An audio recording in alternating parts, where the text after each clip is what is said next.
Okay, to start this video, I'm going to go ahead and work on the accuracy of the slider, and I'm going to do that by using the 5-cut method. I'm just going to take a pass on each side, and then I'm going to take a fifth and final pass just to check to see if it's equal, and that will tell me if this is cutting square or not. Well, let's take a look at this guy. That does not look like a parallel piece of wood right there.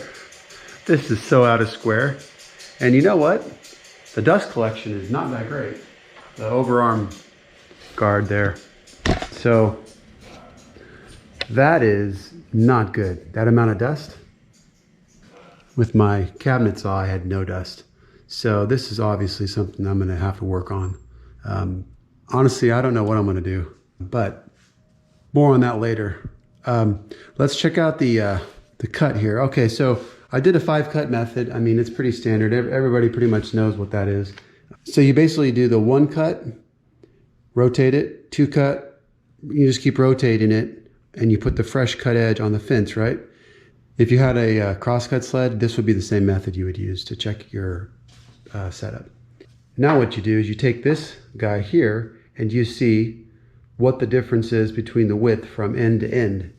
And I can tell you just from looking at this, I mean, this is significantly out. So clearly this is needs to be fixed. Now, what direction do you go in?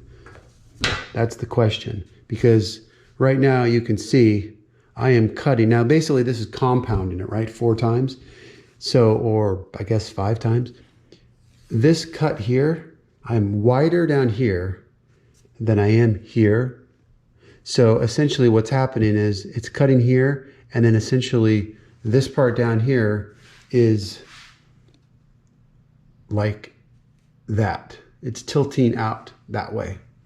Basically, I need to take the fence and I need to push it that way. So I need to adjust the stop in order to move back just a little bit. Now this distance, I'm going to tell you right now, this is actually a pretty significant amount. I'm going to measure this. Actually, you know what?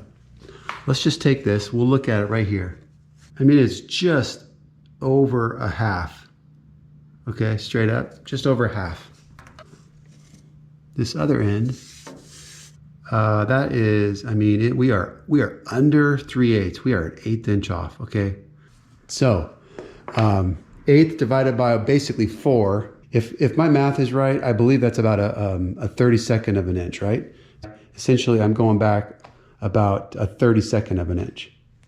Before I also make this adjustment, I'm going to try to put some sort of a witness mark on the saw so that I can see, what's up with it. Okay, now to loosen that up, there's an Allen bolt. I just want to turn. So I'm going to turn it counterclockwise. It's going to bring it this way. It's going to allow this to go in. This is a big guy. You obviously don't want this thing coming loose. 8mm. All right.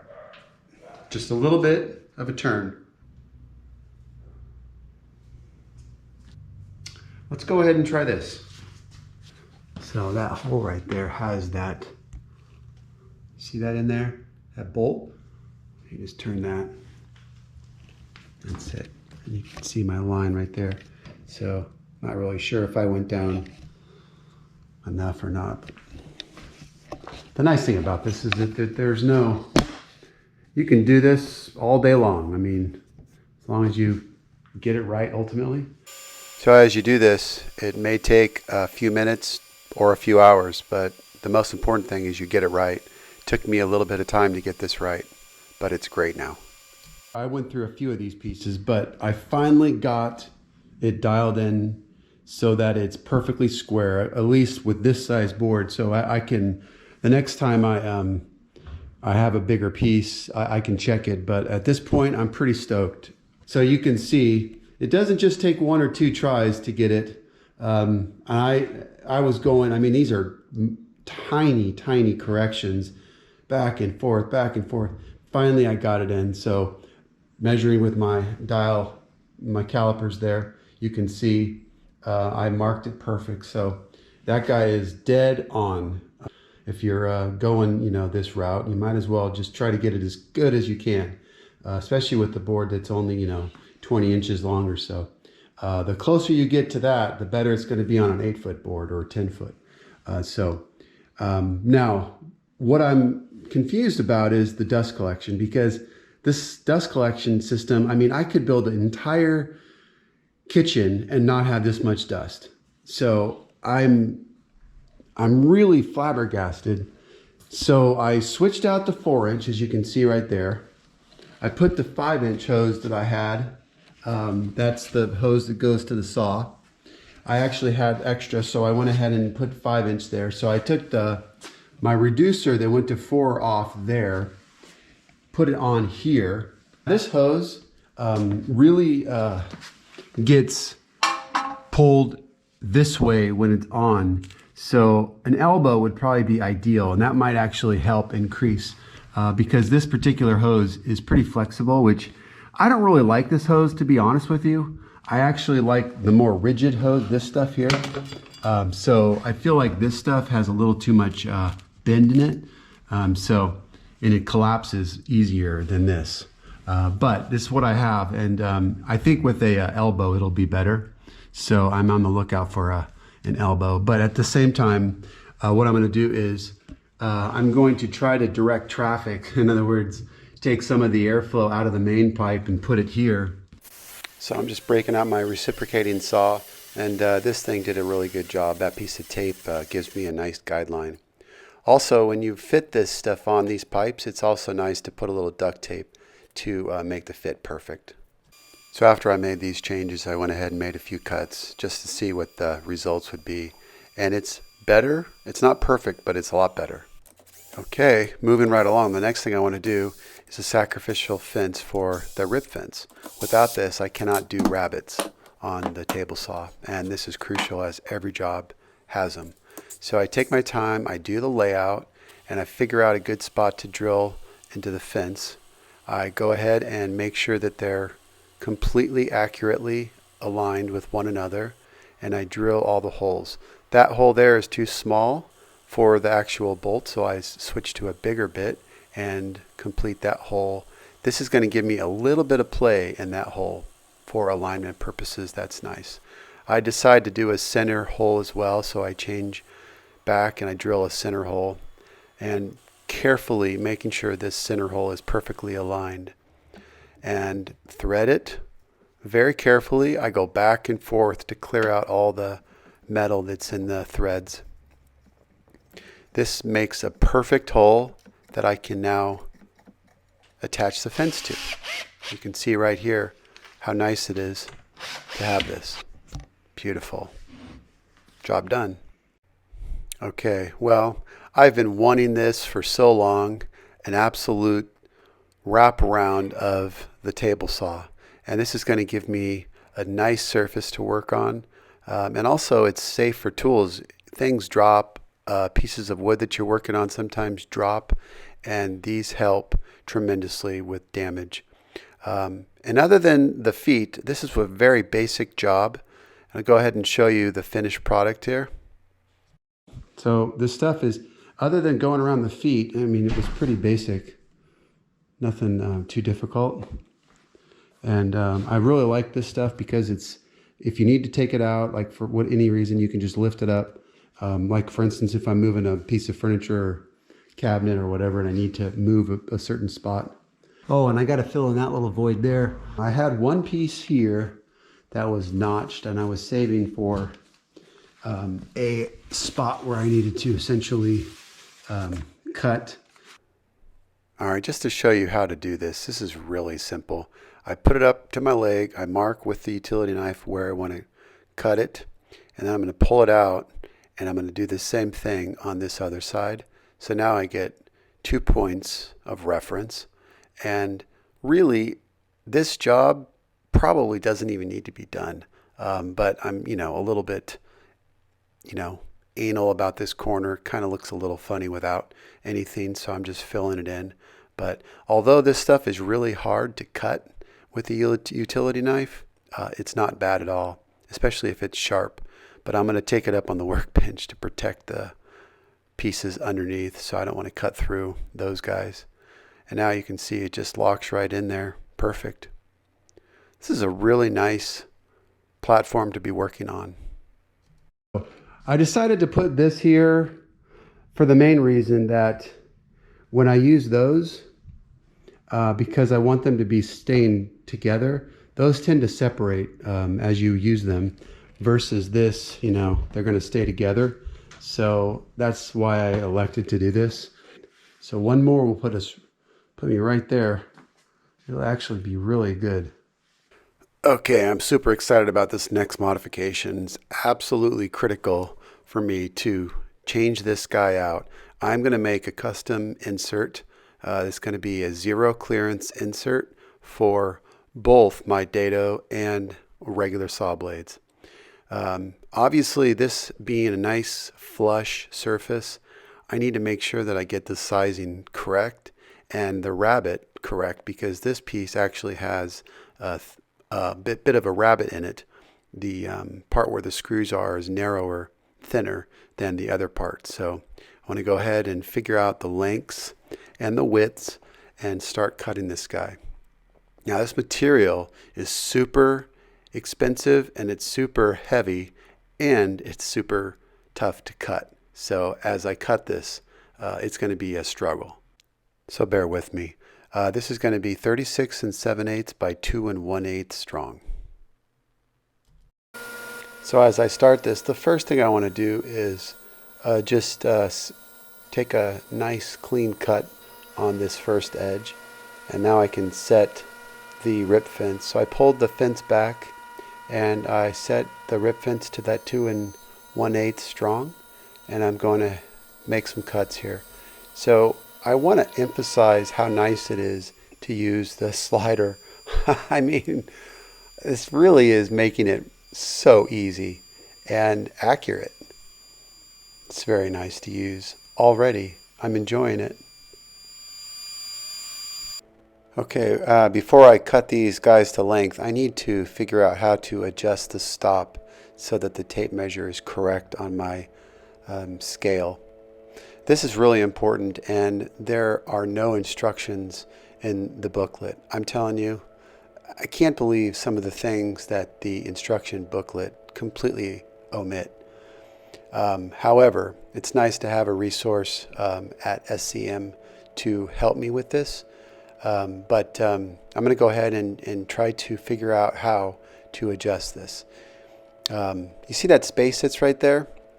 I'm going to go ahead and close that in by loosening these set screws up and the 4 Allen screws to the right, and move that little pin to the right. So although I don't know for sure that this is the way you do it, I'm going to try it. And just to be on the safe side, I put a little clamp just to hold the piece, just in case something wanted to fall out. You can never be too careful. So as I find, those 2 set screws did free this up, and it's allowing it to move. But it's only moving so much. So I have to undo these 2 set screws and just gently knock it over. There's actually a mark on the fence itself, like a pencil mark, that I'm going to push this to and tighten everything down. So let's go ahead and put it back on the saw. Okay, well, I want to say this was the fix. This is how you do it. And I'm totally excited because I had no idea. And I do want to thank Sam Blasco. He's the SCM rep that really is very knowledgeable about these machines. He helped me out with this. So I wanted to go ahead and just point this out, because when these stops aren't accurate, you're not going to get good results on your cross cutting. So these need to be dead on, and make sure that they're exactly the same. And they are. So now that I've got the tape measure dialed in, what I'm going to do is start cutting these to length. And I'm using the hold down. It's going to be much safer and better to hold this down really tightly, because this is some really tough stuff to cut, but it cut real well. Okay, on to the measurements of this guy. And I'm just using my tape measure on the machine itself. I think the hardest thing is going to be rabbiting this, because I don't want to use my table saw to do it. It's really tough to cut this stuff, and just ripping my 5 strips, I mean, I feel like it's probably hurt my saw blade tremendously. Now, of course, the router table, there's a few issues as well.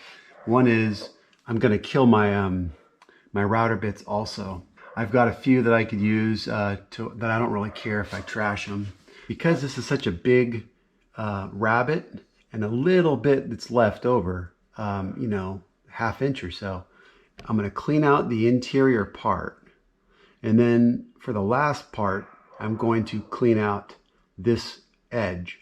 And then that's going to give me the complete rabbet. And I'm using these bits. These aren't very good bits, so this is probably going to trash it.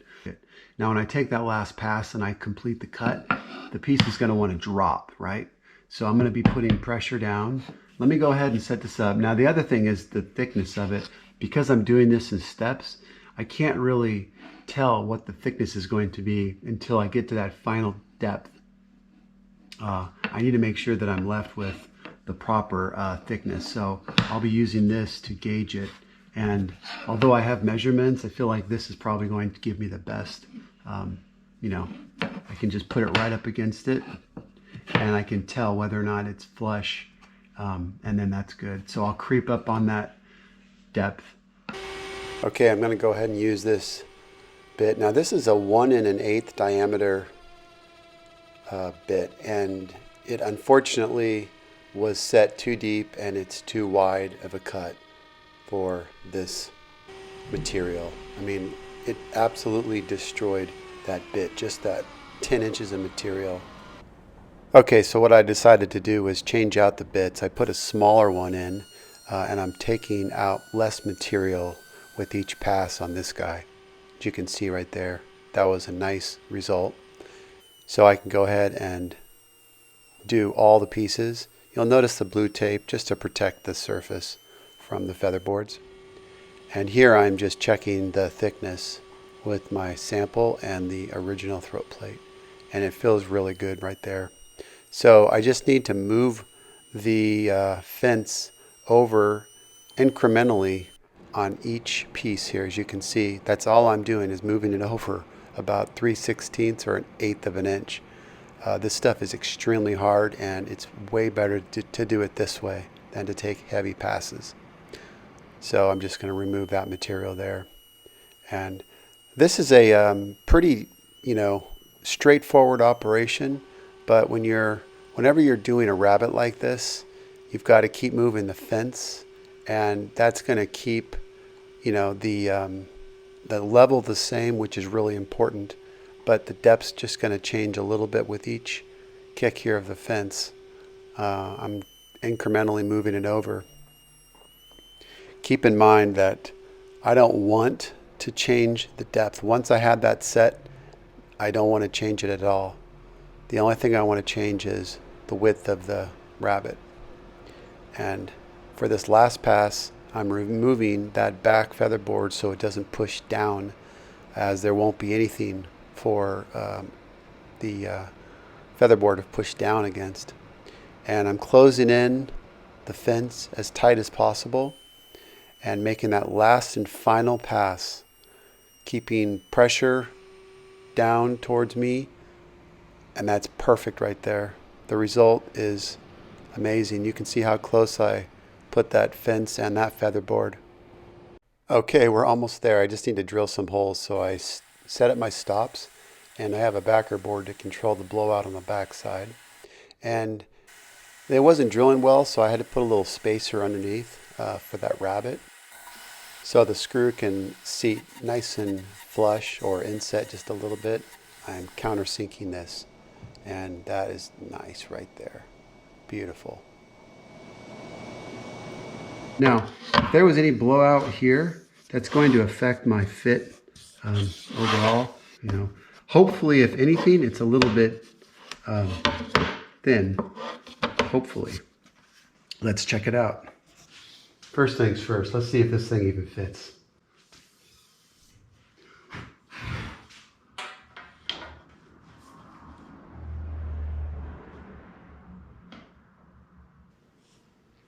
Wow, I'm actually pretty impressed. It actually feels pretty good. Let me secure this down and see what it's like.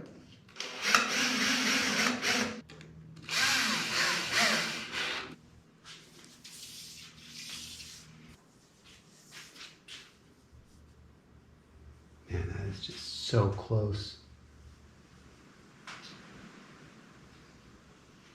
I mean, it's not much, but I can tell it is just barely below, and it's actually just barely snagging on that front lip right there. And it's just hitting that. So that's kind of what I wanted. In all actuality, it's much better to have that situation than to have it be too high.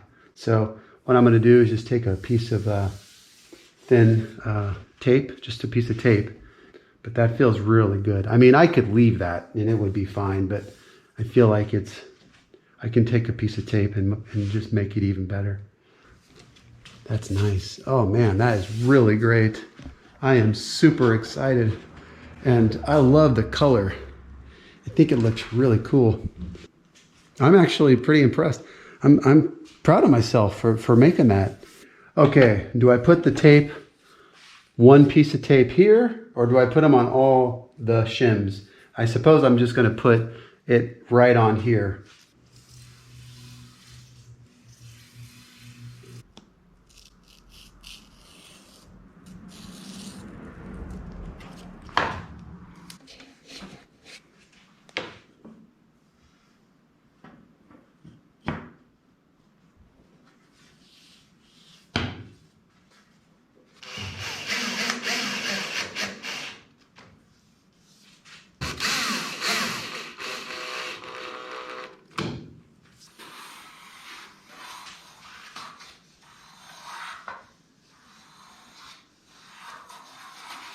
So if I put it on here and I secure it with all the screws, and then I just take my block of wood basically and I go across to figure out, you know, if any adjustments needed, I'll find it pretty quickly.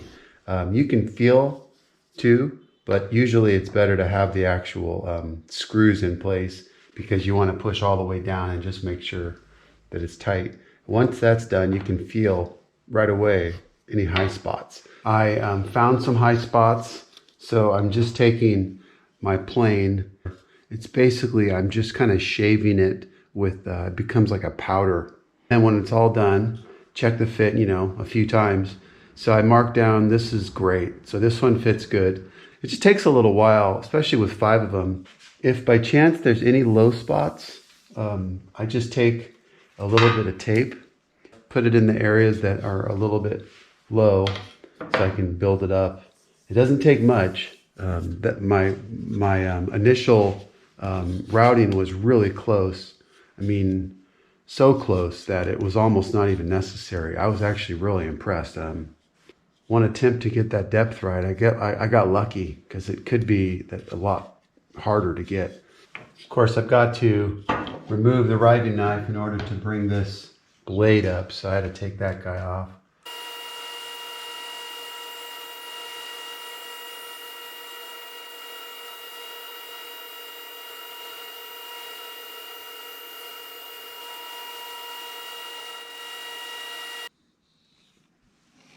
Nice, that's beautiful.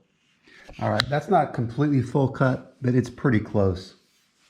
And then now what I'll do is I'll extend that for the riving knife. I'm just gonna make this completely 3/4 inch.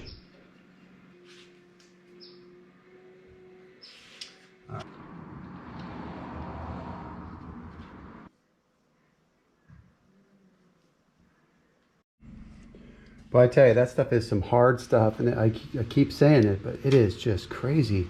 And I just want to take my time and not rush the blade. And you can see I only went up a little bit, so basically every cut that I make with this is about 1/4 inch up, and then I go all the way up to maybe a 1/2 inch, or you know, give or take. It's a little over a 1/2 inch for the deepest cuts normally. So that distance right there that I just went up is actually more than I'll need pretty much always. So I'm going to leave that way. That way it's just tiny. The shorter this is, the better it's going to be for this piece right there. But in any case, this is great. This is absolutely going to be wonderful. So you can see, if I deflect this, that's decent strength right there, right? That's pretty strong. If I pushed hard enough, I'm sure it would at some point maybe break, but this stuff is really strong. And if I were to go full height, that's going to become even more vulnerable. So right now, that's real strong. And I feel pretty good about that. Absolutely. It's hard to say how this is going to cut. I think I have this guy lined up pretty darn good. And because it's such a tight tolerance, this blade has to be really perfect in there. Otherwise, it doesn't quite move. But essentially what I have to do is extend it about 3.5 inches for the riving knife. So I have that filler there. So this piece tight down, it's nice and square. So once I have that down, I'm just going to turn the machine on, dust collection all the way down. I have that blue line tape there so that I know where to stop, and then just kind of creep it along. I'm going to go slowly and just take my time. All right, wish me luck. Okay, as I turn the saw on, I'm just going to go ahead and push this forward, taking extra precaution to keep it tight to the fence. Went well, very nice. So this guy was clamped, clearly, to keep it from moving, and the wagon's clamped. I mean, it's stopped, so it can't move. So basically, all I had to do was just slide this guy up a sanding block and just knock off the sharp corners on this. Might as well.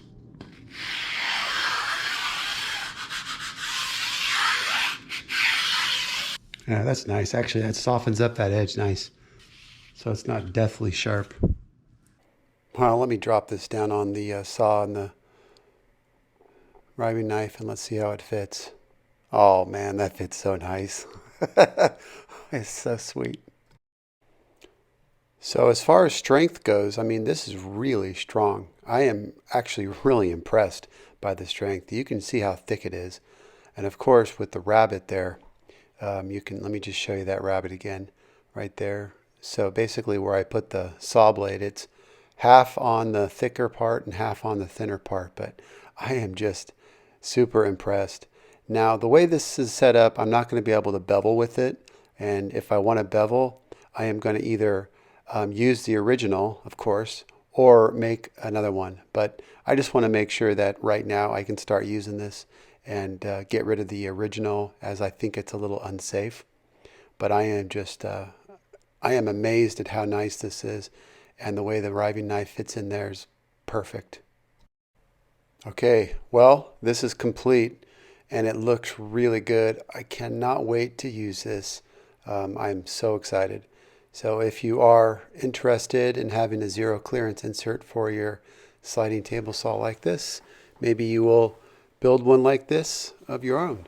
I mean, this is a really nice project to do, and just think about how much safer the saw is going to be having this on it. So I am thrilled. Thanks so much for watching, and stay tuned for the next video. Bye.